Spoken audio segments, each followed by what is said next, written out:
Gold, trusted gold buyers. మీరు తాకట్టు పెట్టిన బంగారాన్ని విడిపించి ఈ రోజు ఉన్న మార్కెట్ ధరకు కొనబడను.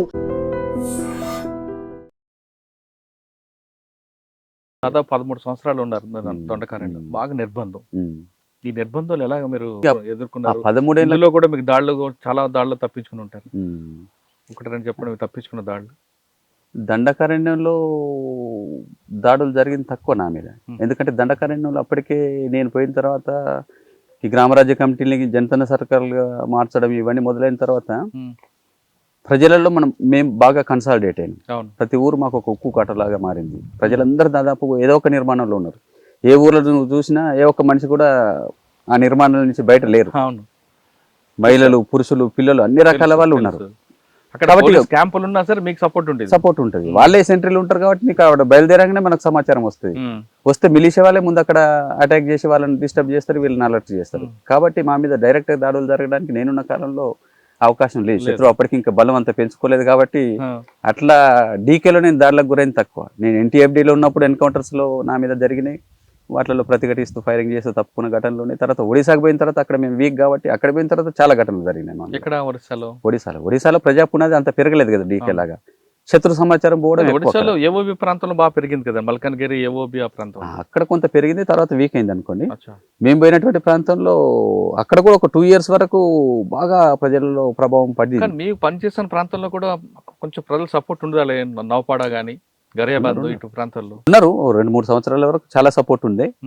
అక్కడ కూడా ఇదే నిర్బంధం మొదలై క్యాంపులు వేయడం, తర్వాత సహకరించిన వాళ్ళని అరెస్ట్ చేయడం, జైలు పెట్టడం ప్రారంభమైన తర్వాత మళ్ళీ ప్రజల్లో కొంత భయాందోళనలు నెలకొని ఆ ఒరిస్సాలో ఘటన చెప్పండి. మీ మీద దాడి నుంచి ఎన్కౌంటర్లు చాలా జరిగినాయి. ఒకటి కాదు. ఇప్పుడు నేను చివరికైతే 23లో కులాడి ఘటన నేను రాసి పంపినటువంటిది ఒకటి ఉండదు. చలపతి చనిపోయిన ఘటన, అదొక పెద్ద ఇన్సిడెంట్ కదా. చెప్పండి. 16 మంది అమరులైనటువంటిది. మేము డివిజన్ ప్లీనం జరపాలనేటువంటి ఈ డివిజన్ ప్లీనం జరపడానికి కూడా వాస్తవంగా నేను వ్యతిరేకించాను. నా భిన్న అభిప్రాయం అది. ఖగార్ ఆపరేషన్ స్టార్ట్ అయిన తర్వాత ఎలాంటి మనం ఈ పెద్ద మొత్తంలో మొబిలైజేషన్ అనేటువంటి ప్రోగ్రామ్సే పెట్టుకోవద్దు. చిన్న చిన్న టీములుగా విడిపోయి ఈ 2 ఏళ్ళు ఖగార్ ఆపరేషన్ పూర్తి అయ్యేంత వరకు కూడా కేవలం మనం ఉత్తర ప్రత్యుత్తరాల సంబంధాలలో ఉంటూ ఖగారు పూర్తయినక్కడే మళ్ళీ కలవాలి అనేటువంటిది నా అవగాహన. కానీ మీ అవగాహన మంచిదే. కానీ చలపతి అతని భార్య ఇద్దరు కలిపి ఫోటోలు దిగడం, ల్యాప్టాప్లు ఉండడం, అదే ఒక మైనస్ అయింది అన్నది. అది ఫోటో పోతే దాంతో వచ్చేది ఆ సిగ్నల్ ద్వారా ట్రాక్ చేసి లేదు. ఆయన చనిపోయిన ఘటన వేరు. నేను దాని గురించి చాలా డీటెయిల్ గా రిపోర్ట్ రాసి పంపాను బయటకు వచ్చేకంటే ముందే. ఆ ఘటనలో ఆ ఫోటోకి కానీ ఆ కనెక్షన్స్ కానీ అవన్నీ బయటకు చెప్పే కారణాలు వేరండి. వాస్తవంగా జరిగినటువంటిది ఎవరు నీకు బయటకు చెప్పారు, ఎట్లా జరిగింది. మీ సోర్స్ దాచుకోవడం అనేది అది కామన్ కదా. పార్టీలో ఉండే ఇంటెలిజెన్స్ కానీ ఎవరైనా కూడా వాళ్ళ చలపతి ఘటన అది నేను చెప్తున్నా. డివిజన్ ప్లీనం జరపాలనే సన్నాహాలలో భాగంగా మేమంతా జమై ఉన్నాం అక్కడ. చలపతి, నేను, ఆ కులాడి ఘాటి అనే ప్రాంతం. కులాడి ఘాటి ఒక గ్రామ పంచాయతీ నవపాడ జిల్లాలో వస్తుంది. ఛత్తీస్గఢ్ ఈ ఒడిశా బార్డర్లో, గరియాబంద్ నవపాడ జిల్లాలో బార్డర్ ప్రాంతం అది. ఆ కులాడి ఘాటి అనేటువంటిది అక్కడ హిల్స్ ఉంటాయి అన్నమాట కంటిన్యూస్గా. అక్కడ అప్పటికే శత్రువు కేంద్రీకరణ క్యాంపులు వేసారు. స్పెషల్ బ్యాచెస్ తయారు చేసిన తర్వాత నిరంతరం కూంబింగ్స్ జరుగుతున్నాయి. ఆ ప్రాంతంలో ఆ టైంలో అట్లాంటి ప్రోగ్రామ్ పెట్టుకోవడమే అసలు తప్పు. అయినప్పటికీ ఆల్రెడీ కమిటీ ఒక నిర్ణయం చేసుకున్నాం కాబట్టి దాన్ని కంటిన్యూ చేయడంలో భాగంగా మేము అక్కడక్కడే తచ్చాడుతూ ఈ సన్నాహాలన్నీ చేసుకున్నాం. ప్రిపరేషన్ అంతా, ఈ ప్రిపరేషన్ చేస్తున్నదంతా వాచ్ చేస్తున్నాడు శత్రువు. ఎక్కడి నుంచి సప్లైస్ పోతున్నాయి, బియ్యం ఎక్కడి నుంచి. అప్పటికే దుకాణదారులందరినీ వాళ్ళు బెండ్ చేసుకుని ఎక్కడి నుంచి మేము ఒక 5 కిలోల సామాన్ తీసుకుపోయినా శత్రువుకు సమాచారం పోయేలాంటి నెట్వర్క్ అప్పటికే పెరిగింది, పోతున్నది. వాళ్ళు వెంట వస్తున్నారు బలగాలు. అయినప్పటికీ మేము ప్లేసులు చేంజ్ చేస్తూ అట్లా ఇట్లా చేస్తూ చేసినాం. ఇక అప్పటికి లాస్ట్ ఇది నడవదు, దీన్ని మనం క్యాన్సిల్ చేసుకోవాలనే నిర్ణయం బ్యూరో మీటింగ్ జరిగి ఆ నిర్ణయం తీసుకొని విడిపోదాం అనేటువంటిది ఆల్రెడీ నిర్ణయం అయిపోయింది. రేపు విడిపోవాల్సింది. ఇక నేను చలపతి రిక్వెస్ట్ చేసి జస్ట్ రేపు విడిపోదాం, ఈ రోజు వద్దు అని అన్న తర్వాత మేము ఆగిపోయినాం. ఒక్కరోజు ఎక్స్టెండ్ చేసుకొని ఆ ఒక రోజులోనే ఘటన జరిగింది. అప్పటికే ఆ ప్రాంతంలో మేము పరిసరాలలో ఉన్నామనేటువంటి సమాచారం పోయింది. మేము ఆ జరిగిన ప్లేస్ దగ్గర కూడా ముందే వాళ్ళు రెక్కి చేసుకుని ఇక్కడ అప్పుడప్పుడు డేరాలు వేస్తారని చెప్పి ఇన్ఫార్మర్స్ని పెట్టారు. వెదురులు నరికే వాళ్ళ పేరుతో వచ్చి వాచింగ్ పెట్టారు అనమాట. మీకు వచ్చినప్పుడు చెప్పాలి. జరిగిందండి ఘటన తెల్లవారుజామున 5 గంటలకే బ్యాచెస్ మొత్తం అనేక వలయాలుగా చుట్టుముట్టారు. మేము సాయంత్రం వస్తున్నప్పుడే 6 గంటల టైంలో వెదురులు నరికే వాళ్ళు కలిసిండ్రు అనమాట. అప్పటికి మాకు చర్చ జరిగింది, అసలు వీళ్ళు ఎవరు ఉండొచ్చా మనం ఇక్కడి నుంచి పోవాలన్నా అని. అంటే వీళ్ళు లోకల్ వాళ్ళు ఏమన్నారంటే, లేదు మనకు కలిసే వాళ్ళే, నమ్మొచ్చు, మనం పొద్దున్న లేచి పోయేదే కాబట్టి ఉండొచ్చు అని. అంటే మేము ఆ నమ్మకంతో ఆగినాం. వాళ్ళు పోయిన ఇన్ఫర్మేషన్ ఇచ్చింది సాయంత్రం 6 గంటలకు. కాబట్టి వాళ్ళు 2 రాష్ట్రాల పోలీసు వాళ్ళంతా ఆర్గనైజ్ అయ్యి అనేక వలయాలుగా. ఆ టెరైన్ కూడా అంత మంచిది కాదు. Hmm. రెండు వైపులా పెద్ద 2 లోయలు ఉంటాయి అనమాట. వాటిని ఎక్కడ పడితే అక్కడ క్రాస్ చేయరాదు. ఎక్కడెక్కడైతే క్రాస్ చేయగలుగుతాం అక్కడలో ఒక ప్లాటూన్ ఫోర్సెస్ని ఎంగేజ్ చేసి మొత్తం సీల్ చేసేసింది అనమాట. ఒకవైపు మొత్తం పెద్ద రాజు కోటల్ లాంటి అది గుట్ట ఉంటుంది అనమాట, కట్ అయినట్టు, దాన్ని ఎక్కలేము అట్లా. మిగతా ఇవంతా 2 నాళాలు ఉంటాయి, వీటిని కూడా మనం ఎక్కడంటే అక్కడ చేయలేము. ఆ కింది వైపే క్రాస్ చేసేటువంటి 2-3 ప్లేసులు ఉంటాయి. వాళ్ళు ఇదంతా ఒక పథకం ప్రకారం రెక్కి చేసుకొని మేము ఈ 2 నాళాలకు యువతల వైపు ఉన్నాం. ఇటువైపు నుంచి వచ్చింది అనమాట ఒక బ్యాచ్. వచ్చి వాళ్ళు ఫైరింగ్ చేయకుండా చుట్టుముట్టినట్టుగా శబ్దాలు చేయడంతో మేము అలర్ట్ అయి తెల్లవారుజామున. మీరు ఉన్నారా? నేను కూడా ఉన్నాను ఘటనలో. ఆ నది దాటేసి అటువైపు పోయినాం అన్నట్టు. అటువైపు పోయి అవతల నది కూడా దాటేసి వెళ్ళిపోవాలనేది మా నిర్ణయం. అయితే అప్పటికి వాళ్ళు ప్లాన్గా దిగ్బంధనం చేశారు కాబట్టి దాటే పాయింట్స్ అన్ని మేము అటు పోగానే ఈ పాయింట్ని కూడా వాళ్ళు ఆక్యుపై చేసి సీల్ చేసేసారు. మేము 2 నాళాల మధ్యలో ఇరుక్కుపోయినాం. మొత్తంగా అందులో 3 రోజుల యుద్ధము, 35 సార్లు మా మీద ఎదురు బెదురు కాల్పులు, అనేక సెల్లింగ్ చేయడం, ఇదంతా జరిగిందన్నమాట. 3 రోజులలో దాదాపు 16 మంది కామ్రేడ్స్ కోల్పోయినాం ఘటనలో. నేను ఆ 3 రోజులు కూడా చక్రబంధం మధ్యలోనే ఉండి ఆ రిపోర్టు నేను కూడా చనిపోతా అనేటువంటి ఉద్దేశంతో, బతికే ఛాన్స్ లేదు, హోప్ లేదు అప్పటికి.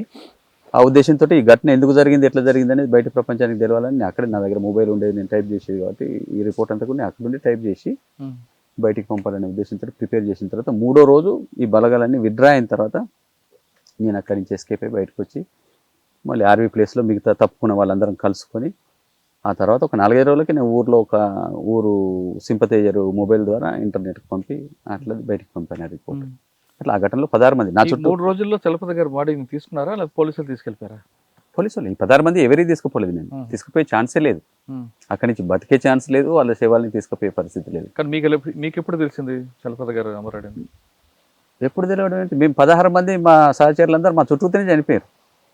మేము ఈ వలయాన్ని బ్రేక్ చేసుకుని ఏదో ఒక పద్ధతులలో బయటికి పోవాల్సిందే, వేరే మార్గం లేదు. అప్పటికి 3 రోజులు మేము వరుసగా గోలుగా తిరిగాము. ఎక్కడికి పోయినా కూడా బ్యాచ్ తోటి ఫైరింగ్ జరిగింది. 30 సార్లు ఫైరింగ్ అంటున్నాను కదా, షెల్లింగ్ చేసారు మేము. కాబట్టి ఏమనుకున్నామంటే ఈ రాత్రి చీకటిని ఉపయోగించుకొని ఒక దగ్గర ఏదో ఒక దగ్గర గండి కొట్టుకొని మనం వెళ్ళిపోవాలి.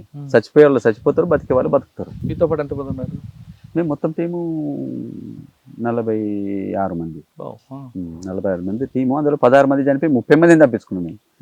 3 రోజుల యుద్ధంలో అన్ని బలగాలు చుట్టుముట్టిన 30 మందిని బయటపడడం అనేది మామూలు విషయం కాదు. 16 మంది చనిపోయారు. అయితే బ్రేకింగ్ చేయాలనేటువంటి దాడిలో మేము అందరం పోయినాం కలిసే. మాకంటే ముందు ఒక టీం ఉంది 5గురు, మేమంతా వాళ్ళ వెనకాల ఉన్నాం. ఎంత చేసినా చీకట్లో కాబట్టి వాళ్ళు మంచి కవర్లలో ఉన్నారు, వాళ్ళకు తూటాల సమస్య లేదు, షెల్స్ సమస్య లేదు. మా దగ్గర అప్పటికే అనేక సార్లు ఫైరింగ్ జరిగి తూటాలన్నీ కూడా అయిపోయినా మేము ధైర్యంతో పోయినాము. దగ్గర దాకా పోయి ఫైరింగ్ చేసినా కూడా వాళ్ళు మాకు ఛాన్స్ ఇవ్వలేదు. ఎవరు చేశారండి అప్పుడు? పోలీసులు ఒరిస్సా వాళ్ళ, ఛత్తీస్గఢ్లో? 2 రాష్ట్రాలు వాళ్ళు సమన్వయంతో చేశారు. మీకు ఆ ప్రాంతంలో బాగా ఇబ్బంది పెట్టిన పోలీస్ ఆఫీసర్ ఎవరు? ఇంకా ఒక్కరేంది, ఆ ప్రాంతాలలో పనిచేస్తున్న అందరూ ఒకరి తర్వాత ఒకరు నిర్బంధాన్ని కంటిన్యూ చేశారు. ఎవరో ఇందులో బయటకు వచ్చారు. దీనికి రిటాలియేషన్ చేయాలనుకున్నారా?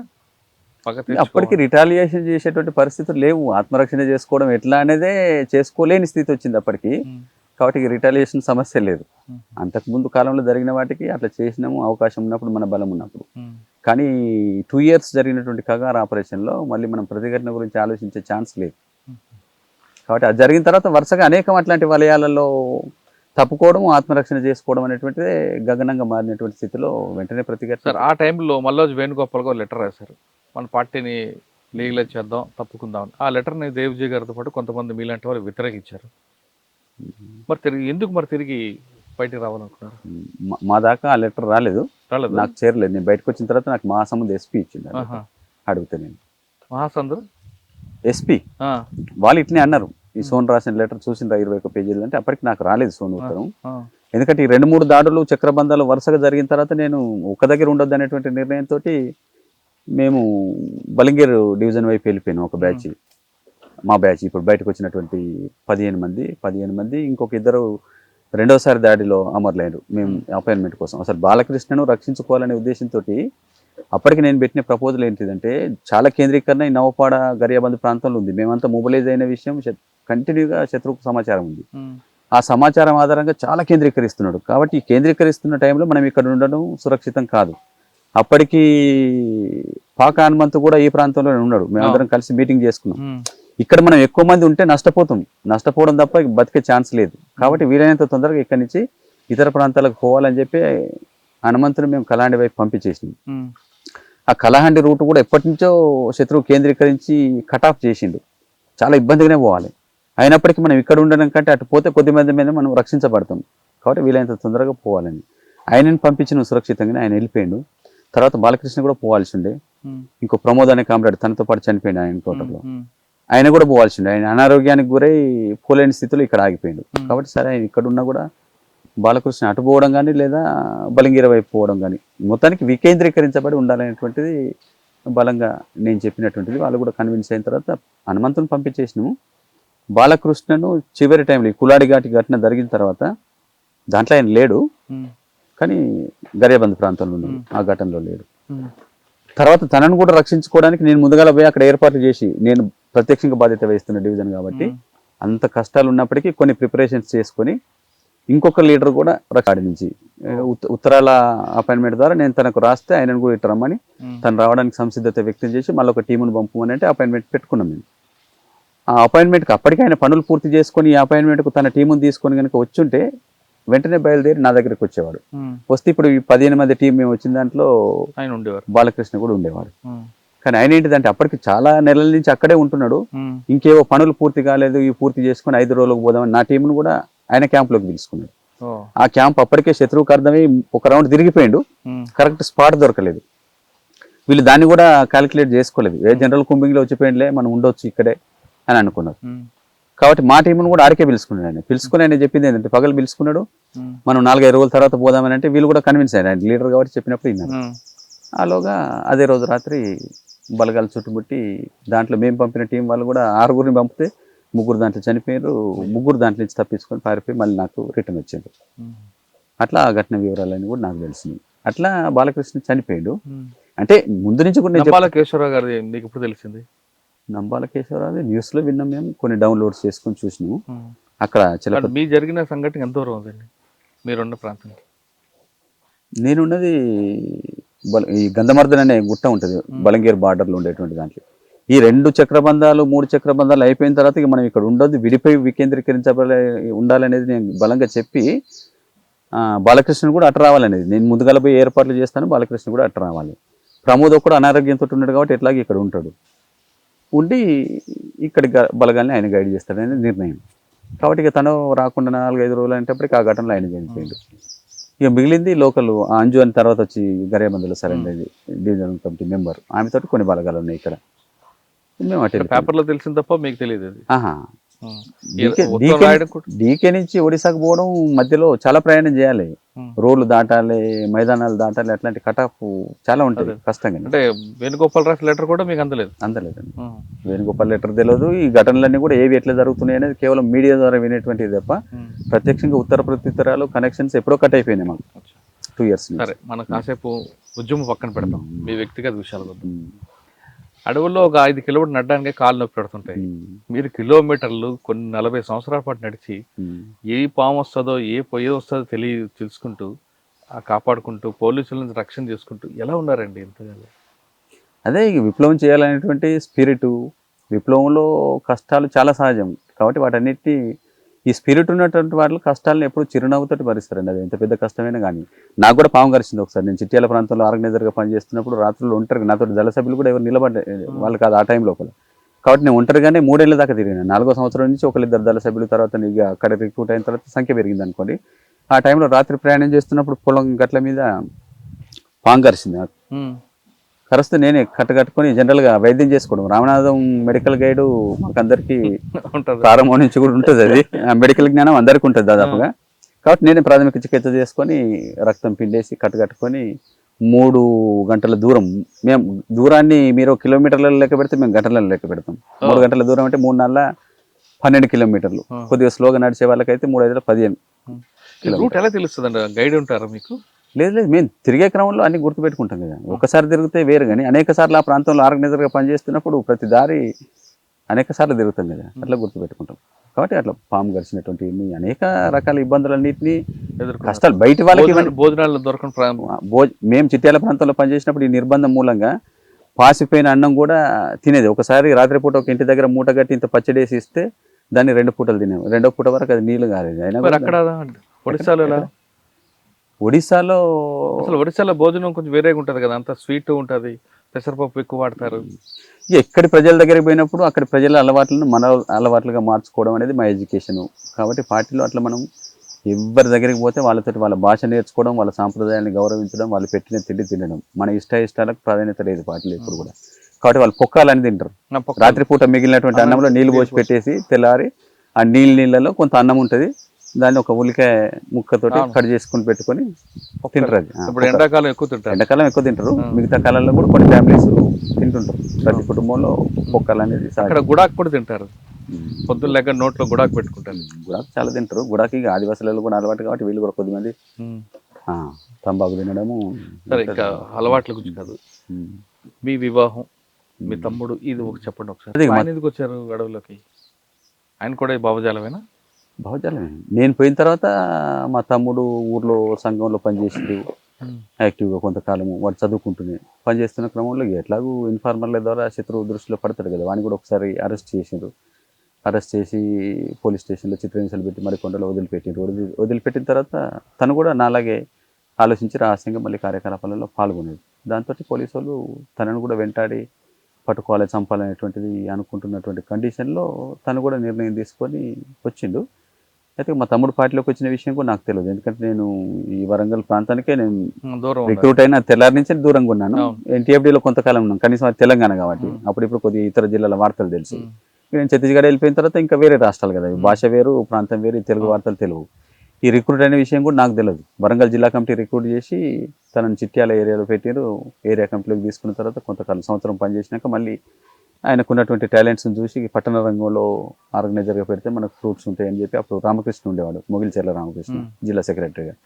వాళ్ళు ఆలోచించి మళ్ళీ మైదాన ప్రాంతం నుంచి పట్టణానికి పంపారు. కార్మిక రంగంలో ఆర్గనైజర్గా పనిచేస్తూ ఆయన లోపల నుండి గైడ్ చేసేవాడు వాడు కదా రామకృష్ణ. కాబట్టి అపాయింట్మెంట్స్ కోసం మధ్య మధ్య రిపోర్ట్స్ తీసుకోవడం, గైడ్ చేయడానికి పిలిచేవాడు. అట్లా ఉల్లిగడ్డ దామెర అనే గ్రామానికి పిలుచుకొని, గుట్టలలో దళం ఉన్నది, ఆర్కే ఉన్నాడు, అక్కడ అపాయింట్మెంట్ పెట్టారు. ఈ అపాయింట్మెంట్ పెట్టి ఆ రోజు మర్చిపోయారు అనమాట. 2వ రోజు తను గుర్తు చేసుకుని పంపేటప్పటికి ఆ అపాయింట్మెంట్ పెట్టిన ఇంటి వాడే ఇన్ఫార్మరు. వీడు వచ్చిన అపాయింట్మెంట్కు ఇటు నుంచి ఆర్కే నుంచి మనిషి రాలేదు కాబట్టి పడుకున్నాడు అక్కడ, తెల్లారు వస్తారు కావచ్చు అని. రాత్రి ఎత్తుకొని రిపేరు చిత్రహింసలు పెట్టి బూటకప్ ఎన్కౌంటర్లో అదే ఉల్లిగడ్డ దామెర గుట్టలలో చంపేశారు. 1997 నవంబర్ 15వ తారీఖు.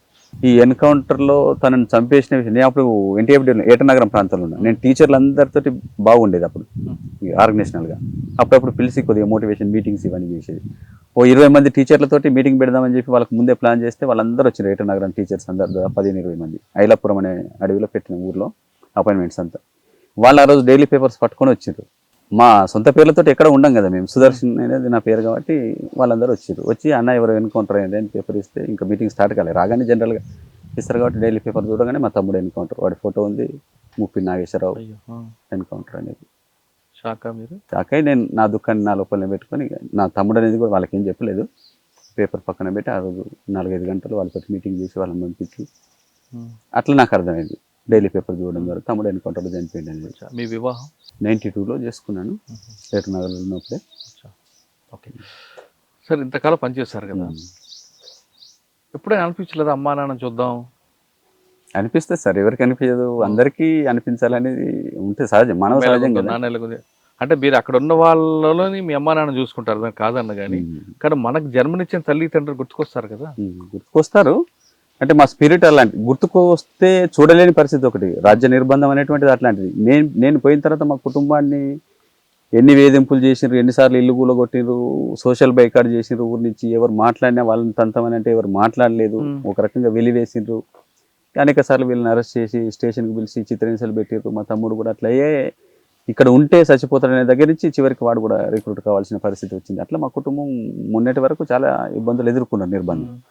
కాబట్టి మాకు ఏం స్పిరిట్ అంటే ముందు నుంచి రిక్రూట్ అయినటువంటి వాళ్ళు ఒకటో సమాజం అనేది కుటుంబం కాదు సమాజం అని చెప్పి వర్గం కోసం మేము ఆలోచించిపోయినాం. కాబట్టి ఈ పోయినటువంటి వాళ్ళు తిరిగి కుటుంబ బంధనాలు అనేటువంటి మనం మిగుల్చుకొని మధ్య మధ్య కంటిన్యూ చేస్తే అది విప్లవకారుడు ఎప్పుడు బలహీనపడతాడు.